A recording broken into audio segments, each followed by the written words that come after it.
E aí, gente, tudo bem? Meu nome é Cauã, tudo bem com vocês? E eu criei esse canal com o objetivo de ajudar você a passar na sua banca da ANAC. Hoje vai ter nossa primeira aula de teoria de voo, a gente vai englobar alguns conceitos básicos, a gente vai falar de umas noções de física, da atmosfera terrestre, das leis de Newton, do princípio de Bernoulli e do sistema de Pitot. Espero que vocês gostem da aula, então vamos começar aqui. Bom, primeiramente, a gente tem que ter a noção básica da física, que é muito importante para a aviação. A diferença entre velocidade e aceleração, a velocidade sempre vai ser constante e a aceleração é a variação da velocidade com o tempo, a taxa que o avião acelera e a velocidade vai ser constante, ou seja, não vai ter mudança de velocidade. Uma mudança de velocidade constitui a aceleração. E na aviação é super importante a gente ter conhecimento do nó e quanto que ele vale na nossa medida, que é quilômetros por hora. Na aviação a gente usa nó e no cotidiano a gente usa quilômetros por hora. E um nó equivale a 1,8 quilômetros por hora. E também um nó é igual a uma milha náutica por hora. Ou seja, se eu estou a 100 nós, eu estou a 100 milhas náuticas por hora. Isso vai ajudar nos cálculos de navegação que a gente vai ver em outra aula.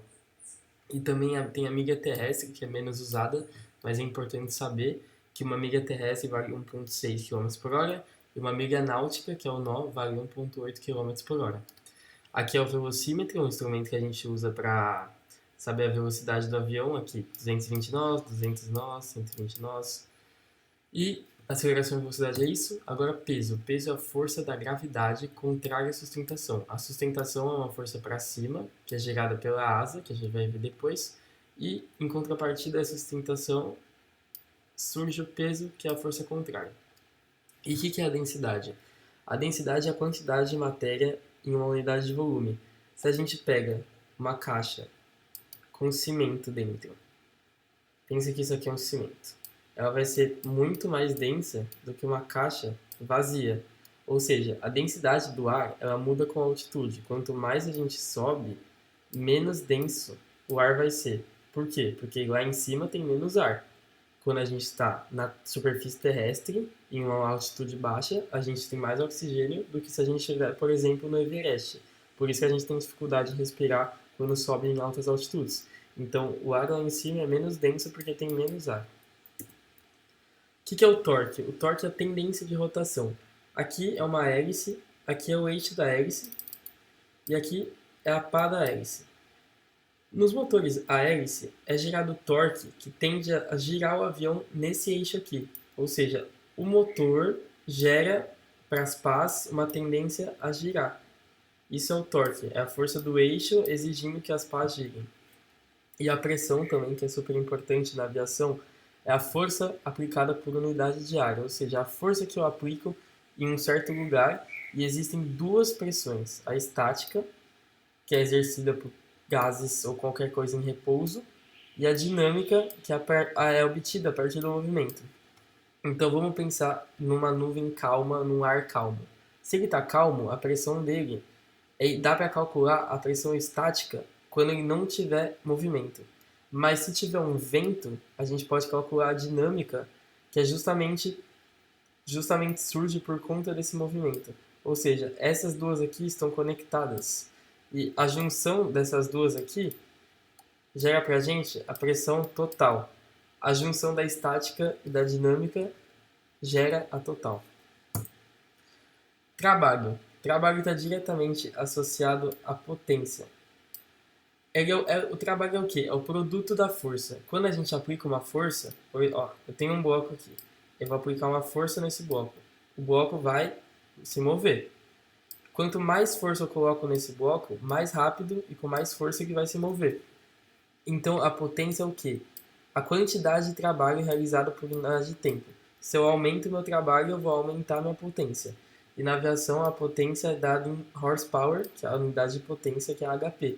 Ou seja, quanto mais trabalho, mais potência. E essa aqui é a fórmula, aqui é o trabalho, que é dado em joules, e o tempo. A gente faz essa divisão e dá a nossa potência. Vamos falar um pouco da atmosfera terrestre. Ela é composta por 78% de nitrogênio e 21% de oxigênio.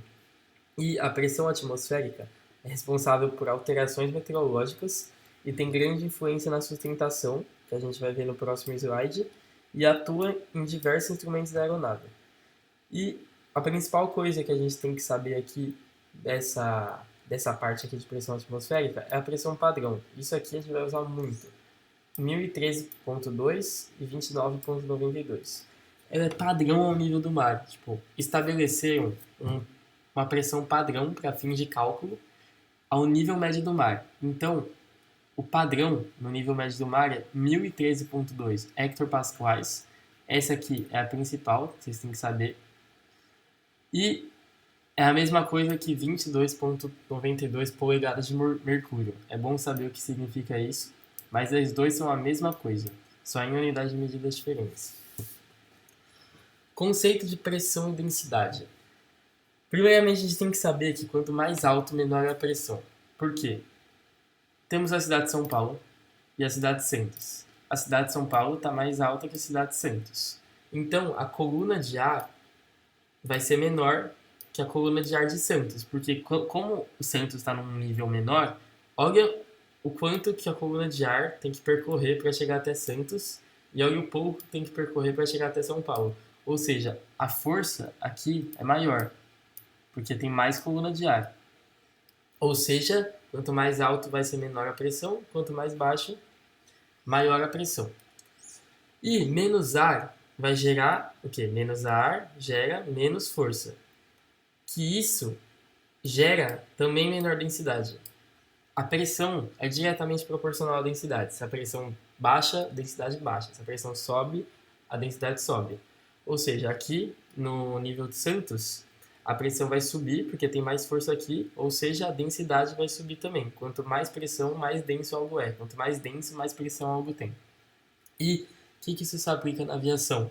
Quando você voa mais alto, a densidade do ar será menor, porque a pressão será menor. Por exemplo, aqui a gente tem São Paulo. Finge que aqui é outra cidade, mais alto ainda. Ou seja, a pressão da coluna de ar vai ser menor ainda. Então vai ter menos ar nessa região. Como a gente está mais alto, a densidade do ar vai ser menor. E o que isso vai proporcionar? Uma menor resistência ao deslocamento. Uma aeronave voando aqui vai ter muito menos força atuando nela, ou seja, ela vai conseguir voar mais rápido. Por isso que as aeronaves voam mais para cima, em altitudes muito elevadas, para ter essa menor resistência ao deslocamento. Se uma aeronave voar no nível de Santos, ela vai ter muito mais dificuldade, vai exigir muito mais o motor do que voar no nível de São Paulo. Temperatura e umidade. Na atmosfera, quanto mais alta a gente está, mais frio. E quanto mais frio na atmosfera, quanto mais você sobe. Ó, aqui a gente tem o nível do mar. Se a gente subir até uma montanha, aqui vai ser mais frio, menos denso e menos pressão. Por quê? Por causa da coluna de ar. Mas a temperatura não é diretamente proporcional à pressão e à densidade. Aqui, na superfície terrestre, quanto maior a temperatura, a densidade e a pressão vão diminuir e não aumentar igual aqui. Porque aqui a temperatura baixou, pressão baixou, densidade baixou. Mas na superfície, quanto menor a temperatura, maior a pressão e maior a densidade. Isso se dá por conta da agitação das moléculas. Aqui a gente tem um gás de alta temperatura e automaticamente ele vai ter a baixa pressão, e aqui um de baixa temperatura e um de alta pressão. Por que isso acontece? Por causa da agitação das moléculas. Está vendo que quando a gente tem uma temperatura alta, as moléculas ficam muito mais dispersas, muito mais agitadas. E quando elas estão mais separadas, menor força elas fazem. Aqui estão muito compactas, ou seja, a densidade delas está maior. E se a densidade está maior, a pressão também vai estar maior. E aqui a densidade está menor, porque elas estão muito separadas, então a pressão vai estar menor. Então, a temperatura é inversamente proporcional à pressão. Então vamos falar um pouco de umidade. A umidade é a quantidade de vapor da água no ar. Vapor da água, finge que isso aqui é vapor da água, vai ser sempre mais leve que o ar. Então, o vapor da água vai subir e vai formar as nuvens. Quanto mais quente, maior a capacidade do ar de reter o vapor da água. Por isso que em dias quentes tem tendência em chover no final do dia, porque o ar capta muito vapor e no final do dia vai chover. E a umidade, quanto maior essa umidade vai ser, ou seja, quanto mais moléculas de ar, vai ser menor a densidade. Por quê? porque o vapor da água é mais leve que o ar. Então, quanto mais leve, menos força. Quanto menos força, menor a densidade e menor a pressão, porque é mais leve que o ar. Próximo conteúdo é a lei de Newton. O que diz a primeira lei de Newton? A primeira lei de Newton é a lei da inércia, que fala que quando um corpo está parado, esse avião aqui está parado, nenhuma força está atuando nele, ou seja, um corpo que permanece em repouso vai continuar em repouso. Mas o que é aqui? O motor do avião faz com que quebre essa inércia e continue em movimento. Ou seja, aqui está parado, motor foi ligado, avião quebrou a inércia, avião decolou. Esse é o básico da primeira lei de Newton. A segunda lei de Newton é o princípio da dinâmica. O que é o princípio da dinâmica? Esse é o conceito que a força resultante vai ser massa vezes aceleração. A massa do avião, vamos dizer que é 500, estou chutando aqui, 500 toneladas. E ele tem uma aceleração de 5 metros por segundo. A força resultante vai ser essa conta aqui, que gera a aceleração da decolagem. Quanto maior a força de empuxo, essa força aqui do motor, maior será a aceleração. Então, quanto mais forte for o motor, mais força resultante, maior será a aceleração. A terceira lei de Newton é uma das mais importantes para a gente entender como que o avião voa, como que ele voa e se sustenta no céu. Aqui a gente tem as 4 forças do avião: tração, sustentação, peso e arrasto. E o que diz a terceira lei de Newton? É a lei da ação e reação, que estabelece que um corpo, ao exercer uma força sobre outro corpo, segundo esse corpo, ocorrerá uma força em sentido oposto. O que é isso? A hélice do avião, o que ela vai fazer? A hélice vai jogar o ar para trás. A hélice joga o ar para trás. E o que acontece quando a hélice joga... Opa! Fiz caco aqui. O que acontece quando a hélice joga o ar para trás? O avião automaticamente vai para frente. Ação, ar para trás, reação, avião para frente. Isso é um dos conceitos de por que o avião voa. Princípio de Bernoulli. É muito importante a gente entender esse princípio. Bom, o que esse princípio estabelece? Ele estabelece que quando a gente aumenta a nossa velocidade, a pressão vai diminuir. Aqui a gente tem um chamado tubo de Venturi. Esse é o tubo de Venturi. E o que ele diz? Aqui, tá vendo que está reto? Ó, essa parte está reta, essa parte está reta. Aqui vai afunilar. Quando a gente afunila, está vendo que a velocidade sobe. Aqui a velocidade está constante, aqui está constante. A gente afunilou, a velocidade subiu. O que aconteceu quando a velocidade subiu? A pressão caiu. Ou seja, quando a gente aumenta a nossa velocidade, nossa pressão vai cair. E como que isso se aplica na aviação e na asa? Aqui a gente tem uma asa, um aerofólio, que uma característica do aerofólio é ter essa curvatura aqui. Tá vendo que em cima do aerofólio a gente tem curvatura e embaixo não tem curvatura? Por quê? Quando o ar passa por essa curvatura, o que vai acontecer? A velocidade vai aumentar e a pressão vai diminuir. Aqui embaixo, como é reto, a velocidade e a pressão vão permanecer iguais. Ou seja, aqui tem uma maior pressão que em cima. A pressão em cima vai ser menor que a pressão de baixo. É por isso que o avião consegue subir e se sustentar. Essa é a causa direta da força da sustentação. A gente vê aqui nessa imagem que aqui vai ser a atuação da pressão maior, que vai empurrar esse aerofólio, essa asa para cima. Empurrando, vai gerar uma força para cima que vai manter o avião no céu. Ó, é utilizando esse princípio que podemos entender o porquê da pressão no extradorso. O que é o extradorso? É a parte de cima ser inferior à do intradorso, ou seja, a pressão aqui é inferior a aqui. E essa diferença de pressão é um dos fatores que influenciam na sustentação, porque a força de pressão maior vai fazer com que tenha uma força para cima. Se fosse ao contrário, se a maior pressão estivesse aqui, ia fazer uma força para baixo. Então não faria sentido, o avião tem que subir. Sistema de Pitot estático. O que é o sistema de Pitot? O sistema de Pitot é onde a gente capta a pressão do ar para ler os indicadores nos instrumentos. Os instrumentos que usam essa pressão para nos indicar informações é o altímetro, velocímetro e o climb. Ou seja, eles captam a pressão do ar para nos indicar informações. E como que isso vai funcionar? Existe a tomada estática, que capta a pressão estática, que é a pressão parada do ar, a pressão atual, a pressão constante, sem influência da velocidade. A gente vê aqui no nosso diagrama, que aqui a gente tem nossa pressão estática, essa tomada aqui, o ar vai entrar nela, o ar vai entrar na tomada, e está diretamente conectada aos instrumentos. Tá vendo aqui? A pressão estática conecta todos os instrumentos, todos eles usam o altímetro, o velocímetro e o climb.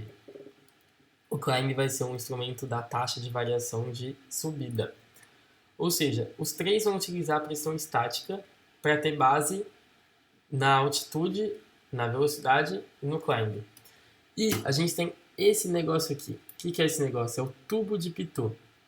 O tubo de Pitot vai captar a pressão dinâmica, ou seja, ele vai juntar a pressão de impacto. O que é o impacto?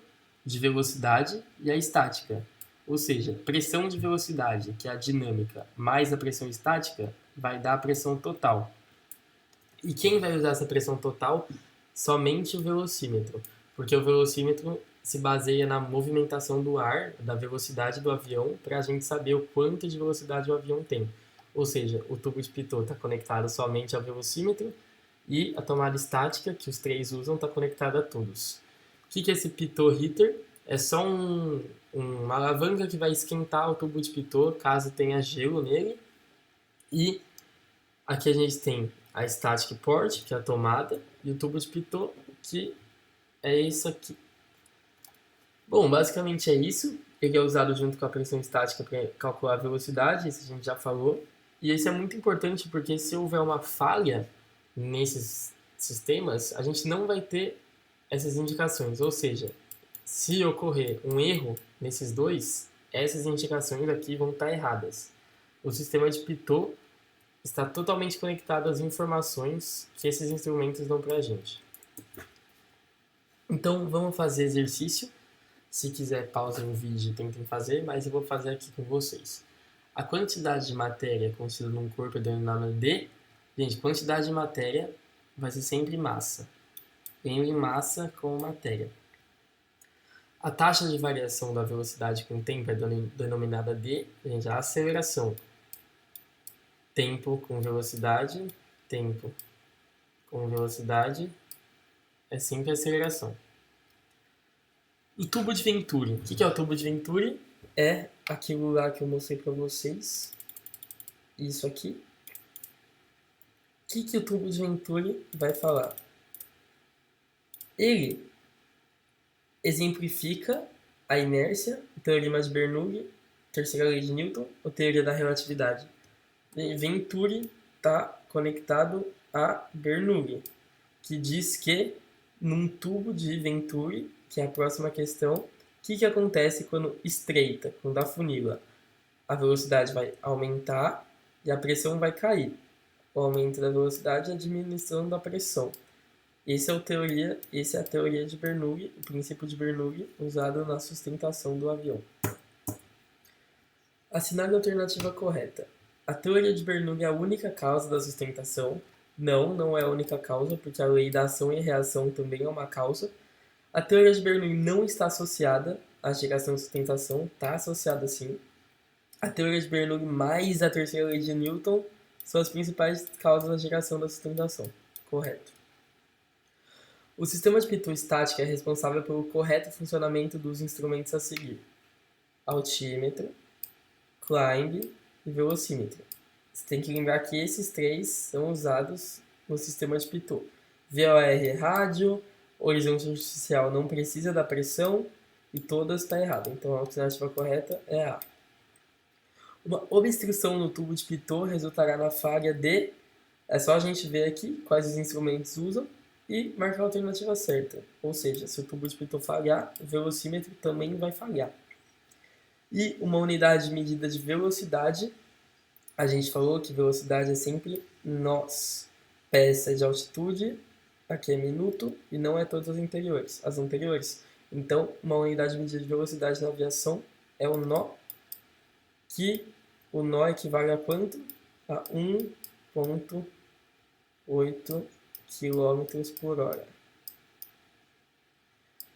Bom, gente, essa foi a aula de hoje. Espero que vocês tenham gostado. O próximo módulo trata das estruturas do avião, o avião em si, a asa e os perfis de aerofólio. Espero que vocês tenham gostado e é isso.